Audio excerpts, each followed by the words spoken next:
বাংলায় কথা আছে, ঠাকুর ঘরে কে? আমি তো কলা খাইনি, আমি তো চুরি করিনি, আমি তো অনুপ্রবেশ করিনি, আমি তো পালাই এবার, কারণ আমার কাছে কাগজ নেই। কেন বলছি জানেন? কারণ এসআইআর এর সঙ্গে নাগরিকত্বের সেরম সরাসরি কোনো যোগ না থাকলেও এসআইআর এর ভয়ে ভারতের নাগরিক যারা নয়, যারা অনুপ্রবেশকারী, তারা যে দৌড় লাগিয়েছে, যেভাবে দৌড় দিয়েছে সীমান্তের দিকে, বাংলাদেশের দিকে, তাদের স্পষ্ট হচ্ছে এতদিন ধরে আমাদের ভাতের থালায় কারা টান দিয়েছিল। স্পষ্ট হচ্ছে আমার আপনার এই ভারতের বাসিন্দা যারা, ভারতবাসী যারা, তারা এবং ভারতে যারা শরণার্থী, তাদের ভাতের থালায় টান দেওয়া অনুপ্রবেশকারীরা কিভাবে জাঁকিয়ে বসেছিল এই বাংলায়, এই বাংলার এই সল্টলেক, আটঘরা বস্তি, নিউ টাউন, কলকাতার আশেপাশে, উত্তর 24 পরগনা, দক্ষিণ 24 পরগনা, নদিয়া, মুর্শিদাবাদ, মালদা, কোথায় নয়, উত্তরবঙ্গ, দক্ষিণবঙ্গ, সব জায়গায় বর্ডার জুড়ে ছড়িয়ে ছিটিয়েছিল এই অনুপ্রবেশকারীরা। এবার এসআইআর এর গুঁতো, আর সেই গুঁতোয় রে রে করে পালাচ্ছে বাংলাদেশে অনুপ্রবেশকারীরা। প্রশ্ন হচ্ছে, মমতা বন্দ্যোপাধ্যায় আপনি কেন ডিফেন্ড করছেন? আপনি কেন বলছেন না না অনুপ্রবেশকারী নেই? আপনি কেন বলছেন নাম বাদ দিতে দেব না?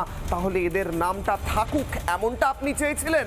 প্রথমেই বিশেষ প্রতিবেদন, তারপর হাই ভোল্টেজ ডিবেট। দেখুন,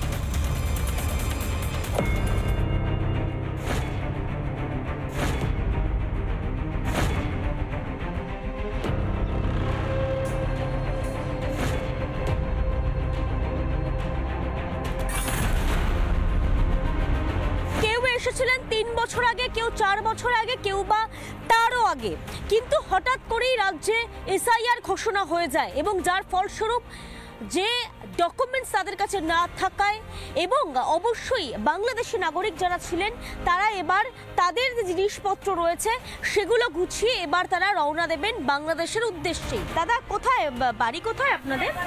আমাদের বাড়ি বাংলাদেশে, যশোরে। কবে এসেছিলেন? আমি এসেছিলাম প্রায় 20 বছর আগে। এখানে কি কাজ করতেন?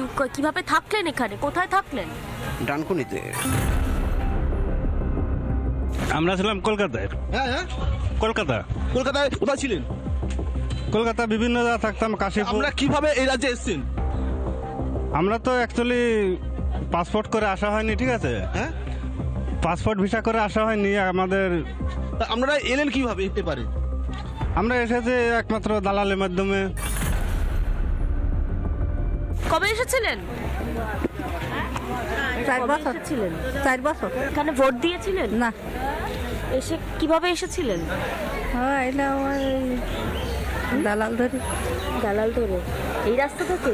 হ্যাঁ। এখন ফিরে যাচ্ছেন কেন? এখন ওই তাড়াহুড়ো হতে চলে যাচ্ছে। কিসের তাড়াহুড়ো? বের করে যাচ্ছে, বাংলাদেশের লোকটাই যাচ্ছে। কোথায় থাকছিলেন আপনারা? আমরা ওই আটঘরায় ছিলাম। আটঘরায় থাকতেন? আটঘরা মানে সিটি সেন্টার? হ্যাঁ। সিটি সেন্টারের পিছনে? হ্যাঁ।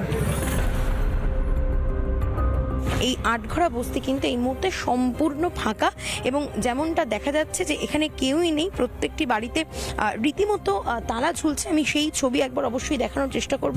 আমি এই বাড়িতেও প্রবেশ করেছিলাম। এই বাড়ি হচ্ছে নাদিয়া বিবির বাড়ি। সেই নাদিয়া বিবির সঙ্গে আমরা কথাও বলেছিলাম, কিন্তু এখন আমরা দেখতে পাচ্ছি সেই বাড়িতেও কিন্তু রীতিমতো তালা ঝুলছে। বাংলাদেশ থেকে অনেকে তো এসেছিলেন, এটা কি জানতেন? এই আটঘরায় যারা ছিলেন হ্যাঁ হ্যাঁ হ্যাঁ। তারা কোথায় গেলেন? না, বাড়ি চলে গেছে, বাংলাদেশ চলে গেছে।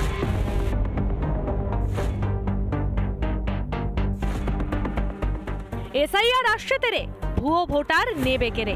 অবৈধভাবে এদেশের মাটিতে বসে যে রুটি রুজিতে আর ভাগ বসানো যাবে না, তা বিলক্ষণ টের পেয়েছে অনুপ্রবেশকারীরা। তাই সীমান্তে এবার পালানোর হিড়িক। কে আছেন এখানে? কি আছি আমরা, কিন্তু এখন আমি আমার সমস্ত বলতে পারি না। কথা বলতেই পারেন না? কবে থেকে কথা বলতে পারেন না? তো সরকার এটা বাধ্যতা করেছে, আর থাকা যাবে না। এখন ফিরে যাচ্ছেন কেন? এখন ওই তাড়াহুড়ো হতে চলে যাচ্ছে। আপনি যান না, আপনি যান। একের পর এক শহর, নগর, শিল্প তালুকে জাঁকিয়ে বসে ভূমিজদের ভাতের থালায় ভাগ বসিয়েছিল অনুপ্রবেশকারীরা। ধুলাগড় সহ একাধিক জায়গায় বেশ কিছু বাংলাদেশি রোহিঙ্গারা তারা এই এলাকায় বসবাস করছে। একাধিক জায়গায় গেটে তালা মেরে এরকম রাস্তার উপরে যে সমস্ত ঝুপড়ি রয়েছে এবং দেখতেই পাওয়া যাচ্ছে যে আশেপাশে যত কটা ঝুপড়ি রয়েছে সব কটাতেই তালা মারা রয়েছে। আমরা তো আতঙ্ক আছি, আমাদের চাল ডাল তো ওরাই তো নিয়ে নিচ্ছে, আমরা পাচ্ছি, আমরা তো পাওয়াই যাচ্ছে না এখানে। আর বাংলাদেশে চলে গেলে আমাদের খুব ভালোই হয়। আমরা লোক হলে কি করবো, যেখানে সে যারা প্রশ্রয় দিচ্ছে মানুষ কারা দিচ্ছে যে সরকার সেই দিচ্ছে। সীমান্তে হুড়োহুড়ি করে পালাচ্ছে যখন নজরে পড়ছে তখনই, কিন্তু কেউ 10, কেউ 20 বছর ধরে যে এভাবে জাঁকিয়ে বসে কাদের মদতে? কেন মাসুদ বস্তি থেকে আটঘরা বস্তিতে নজরদারি চলে না? জেনে শুনে ভোট ব্যাংক পোষে শাসক দল। অনুপ্রবেশের ভোটে তো সীমান্ত পেরিয়ে পগার পার। দুর্নীতির নিত্য কাঁটায় জর্জরিত মানুষও। 26-এর লড়াই এবার কোন পথে মোকাবিলা করবে তৃণমূল? রিপাবলিক বাংলা। নানা ধরনের কন্টেন্ট দেখার জন্য লাইক করুন, শেয়ার করুন আমাদের ফেসবুক পেজ, সাবস্ক্রাইব করুন আমাদের ইউটিউব চ্যানেল। পাশাপাশি অন্যান্য ব্রেকিং নিউজের জন্য অবশ্যই চোখ রাখুন রিপাবলিক বাংলায়।